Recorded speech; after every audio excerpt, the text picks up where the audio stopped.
Our top focus this evening, exactly a month since Hassan, JDS MP, facing multiple charges of rape and sexual assault amongst other crimes, fled India, and Prajwal Revanna isn't back to face the investigators yet.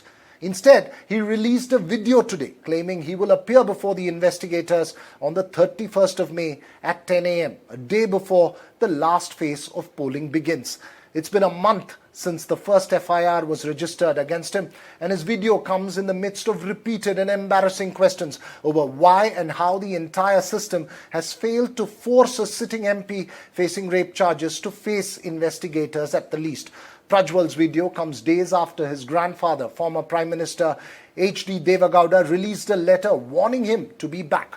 But the whole episode has raised serious questions over whether it is a mockery of the system and simply why his passport has not been cancelled yet, and if enough steps were taken to force him back earlier, including the issuance of a red corner notice, and why he wasn't forced to return earlier. A special panel up ahead this evening to discuss those tough questions. But first, excerpts from Prajwal Revanna's video message and other political reactions that followed. ಈ ಸುಳ್ಳು ಪ್ರಕರಣದಿಂದ ಆಚೆ ಬರುವಂತ ಕೆಲಸನ ನ್ಯಾಯಾಲಯದ ಮುಖಾಂತರನೇ ಮಾಡ್ಕೋತೀನಿ ಅನ್ನೋ ಒಂದು ನಂಬಿಕೆ ನನ್ನಲ್ಲಿ ಏನಿದೆ. ಹಾಗೂ ದೇವರ ಆಶೀರ್ವಾದ ಮತ್ತು ಜನರ ಆಶೀರ್ವಾದ, ನನ್ನ ಕುಟುಂಬದ ಆಶೀರ್ವಾದ ನನ್ನ ಮೇಲೆ ಇರಲಿ. ಖಂಡಿತವಾಗ್ಲೂ ನಾನು ಈ 31ನೇ ತಾರೀಕು ಶುಕ್ರವಾರ ನಾನು SIT ಮುಂದೆ ಬರ್ತೀನಿ.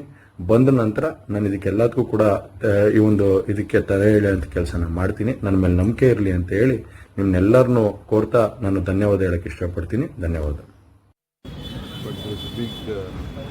Conspiracy blocking him entry to the US.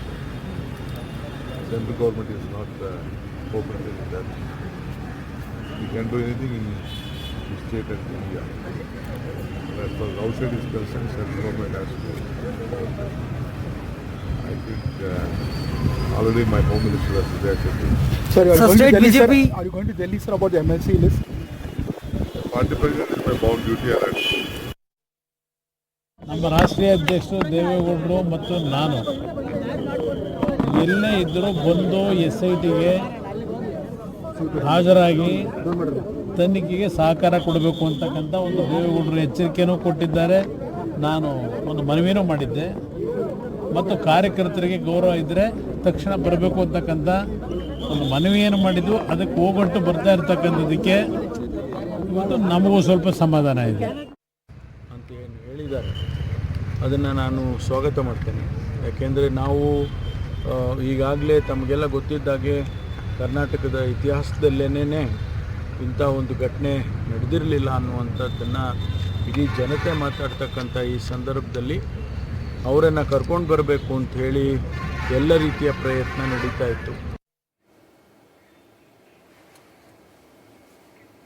A month after the first FIR was filed in the case, Prajwal Revanna now releases a video declaring the date and time that he will appear before the authorities. Is it a mockery of the system? Where does the case go on from here?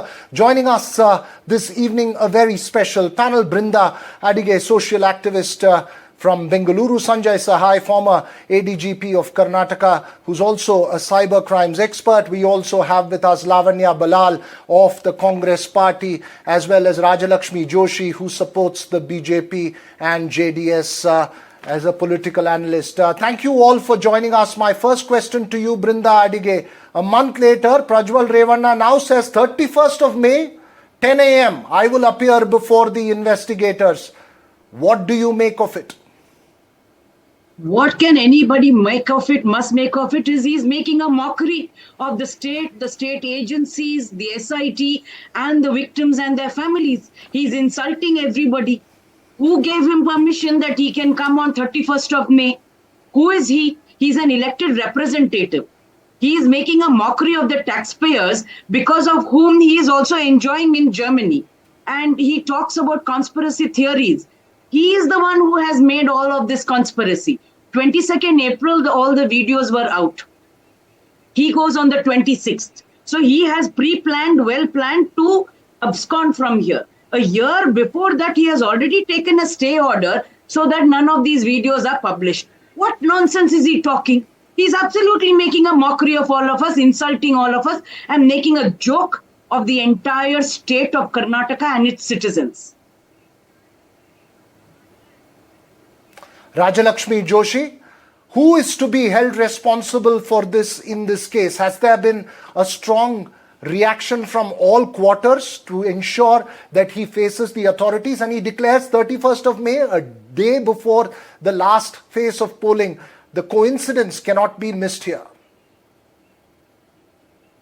Yes, definitely. I would say that the entire system is to blame. Nobody in their right frame of mind can ever defend such a person. The kind of allegations against him are absolutely grave, and I don't think that anybody could stand, with such a person. So I am shocked as to how and why such a grave crime, it could have been concealed till the day of the election. And then, I mean, what you're saying is absolutely right. It is a shocking coincidence that till that day it was not revealed, and only after that, after he has left to Germany or wherever he may be, after that this entire thing has come out, as if people were not aware of it. So that is something that is shocking. And the thing is that he is not just just some privileged person. He is a member of parliament. So that is something that how could somebody not know about any of what is happening here? So that is something that is even more shocking. As you say that, ma'am, and I will pose a similar question to Lavanya as well, has the centre done enough? Has the centre done enough to force him back? Could it have forced him back much, much earlier, given that the JDS is a BJP ally? Good evening. Yes, I think we feel BJP could have done much more in. No, Lavanya, I posed that question to Rajalakshmi.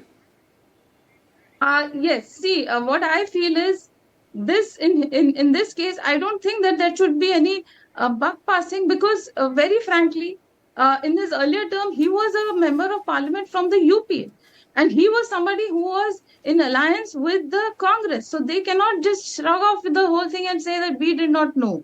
So they cannot say that. So they actually, like Miss Brinda Adike was saying, that a year earlier if he has put up all these kind of stay orders or whatever, he has appealed for whatever relief in court. So then at that time some action should have been taken. So I think that red corner notice or whatever kind of a complaint should have been placed by the Congress before he was leaving. If they were so much aware about all of this, they should have actually objected to his candidature while he was making a claim to this seat. So not after the question was specifically about whether there was enough done by the BJP and the centre in this case. But let me ask Lavanya now. Many people are implying that it is with the connivance of state authorities and possibly political leaders that he actually left India beforehand. Is there a sense that the Congress is also looking at it purely as a political game? Good evening. Absolutely not. For us, justice for those women matter. Brinda Adige made quite relevant, valid points here, when BJP talks about passing the buck, we agree with that. We shouldn't be passing the buck. BJP went into an alliance with a guy who had taken stay order for these videos an year prior to getting into an alliance with the BJP. As of today, there are 15 BJP policy makers, elected representatives who have taken stay order for videos from the High Court of Bangalore. That's quite a huge number. There are a couple of them from JDS. There are a couple of them from Congress as well.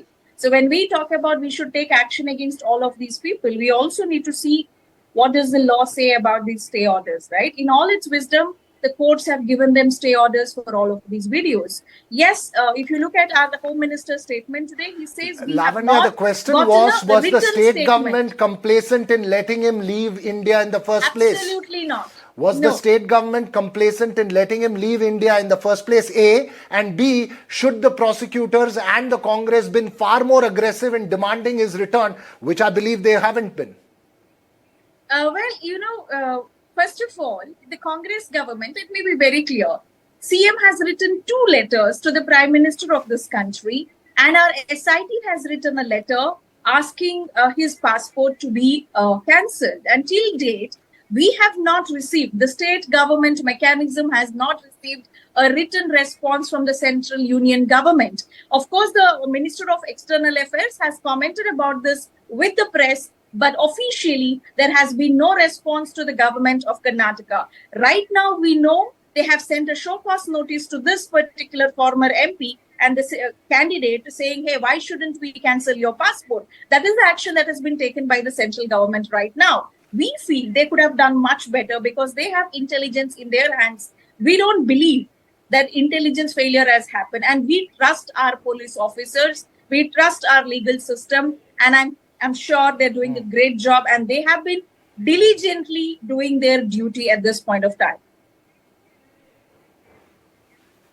Okay, I think several would disagree with some of those points made by both Rajalakshmi as well as you. Questions raised across the board in terms of how he left first and why he's not been brought back. Sanjay Sahai, where does the case go from here? You have Prajwal Revanna has now declared that on 31st of May, he will appear before the investigators at 10 a.m. See, all efforts will always be made not to clear the political smoke screen. And I think on your channel only, I've told earlier that this person is a fugitive. And this person being fugitive, if he releases a video stating that he will arrive on this day at this time to the special investigative team, I think we can only talk about the audacity of the alleged accused.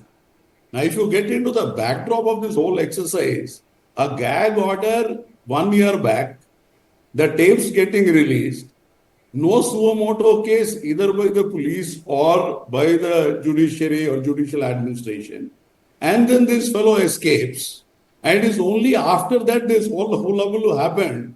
And now somebody is coming with that coincidence of 31st and the first being the last date of election. I would not like to get into any of these political scenes at all. But this is the chronology of the case. With regards to what could have been done, let me finish. With regards to what could have been done as a citizen of this country, between the government of Karnataka and the government of India, I think combined together, we would have expected a much faster and much more effective action, so that this fellow would have felt the heat and would have left with no chance but to get back to this country. I'm not getting into the blue corner notice, red corner notice, the validity of it, the processes of it, and variety of other things, and a lot many of these things can be expedited in a manner which all of us know.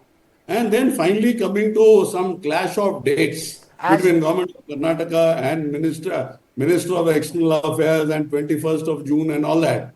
I think this case should be better handled between the SIT and between the two governments, rather than bringing things to social media and the public domain. My own understanding is that criminal investigation of this nature, where there has been a reign of sex terror for years, I don't think it needs social media to prove or to substantiate they're on the right track. They have the capability, and both the governments have the capability, which they could have done much swifter. And I think the video does not add to anybody's Lavanya, very quickly, you had a point to make, very, very briefly. Yes, the chronology of Lavanya, the case... go ahead, quickly. The chronology of the case was a little incorrect, sir.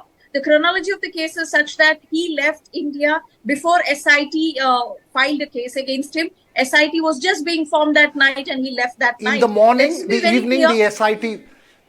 Lavanya, in the evening, the FIR has been filed, and in the morning, he's left the case. The videos were in the hands of the BJP leader Devaraje Gowda from December 2023. The BJP was very well aware of these videos while they went into an alliance with this said person. Can I just make a point? With those tough questions, and I think what Sanjay Sahai's larger point, Lavanya, is about what has to happen from now and what ought to have happened so far. I think Brinda Adige and Sanjay Sahai's larger point that they are making is what ought to have happened earlier, not what is happening, Go ahead. The case was not registered. Can I just say something here? The case was not registered, all of us know. But the videos were there in public domain. There was also a gag order. And no suo motu case was registered either by the law enforcement agencies or the judicial administration. I'm adding that as well. When we have got immense suo motu powers, nobody is denying the fact that when he disappeared from the scene, there was no case. And disappearance is directly related to, based on his later acts, to those particular incidents. Okay, Can I I don't just want to make- go into the can I just make a technicalities. quick point? I mean, I think what's more important is the larger symbolism and larger message that's going out. I'm completely out of time. The question really is how seriously the case is taken out and what kind of a message is sent out. I think there's a systemic failure in terms of forcing him back earlier as well across the board. But we'll keep our focus on that. Remember, we will keep a close watch on the 31st of May at 10 a.m. as well on the developments in that case.